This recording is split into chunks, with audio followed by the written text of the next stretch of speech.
हरिओम. आज गुरुवार 12 फेब्रुवारी 2026. सद्गुरू ब्रह्मचैतन्य गोंदवलेकर महाराज यांच्या प्रवचनाचा आजचा भाग. ते आपल्याला सांगतायत की नाम हे सत्स्वरूप आहे.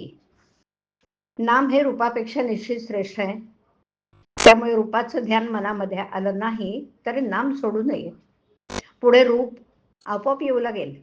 रूप हे जड आणि दृश्य असल्यामुळे उत्पत्ती, स्थिती, विनाश, वाढ होणं, घटणं, जागा व्यापणं, जागा बदलणं, कालमानाने फरक पडणं इत्यादी बंधनं त्याला असतात.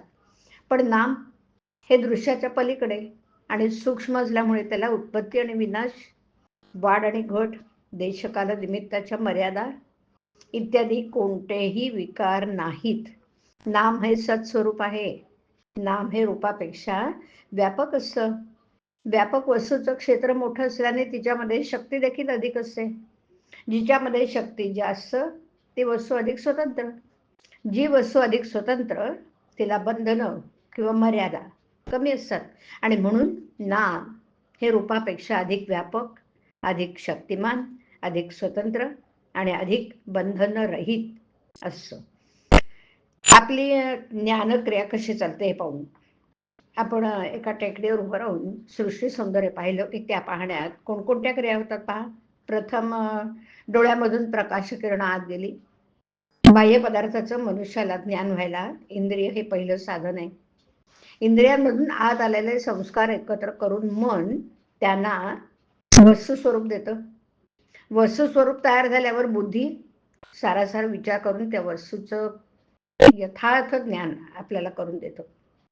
पण मनुष्याच्या बुद्धीचा व्यापार इथे संपत नाही. टेकडीवरून आजूबाजूला पाहत असताना झाडं, वेली, घरं, बागा, माणसं, पक्षी, पाण्याचे तलाव इत्यादी सर्व वस्तूंचं ज्ञान झाल्यावर पुन्हा एकदा त्याचं एकीकरण होऊन ही सृष्टीची शोभा आहे असं ज्ञान आपल्याला होतं. म्हणजे अनेकात एकत्व शोधणं हेच मानवी ज्ञानाचं लक्षण आहे. या जगामध्ये कितीतरी वैचित्र्य आढळतं बरं. नाना तऱ्हेचे दगड, नाना तऱ्हेचे किडे, नाना प्रकारचे पक्षी, प्राणी या सर्वांची नावं जरी भिन्न असली ना तरी त्या सर्वांमध्ये असणेपणाचा गुण आहे. म्हणजे सजीव प्राणी झाला तरी तो आहे आणि निर्जीव वस्तू झाली तरीही तीही आहे. एवढंच काय, पण आनंदाला सुद्धा आहेपणाचा गुण आहे. या असणेपणाच्या गुणाला नाम असं म्हणतात. यालाच ओंकार असंही म्हणतात. ओंकारातून सर्व सृष्टी उगम पावली. ओंकार हे परमात्म्याचेच स्वरूप आहे. अर्थात नाम म्हणजे सत होय आणि म्हणून नाम हे सृष्टीच्या आरंभी होतं. ते सध्या आहेच आणि सृष्टीचा लय झाला तरी ते शिल्लक राहणारच.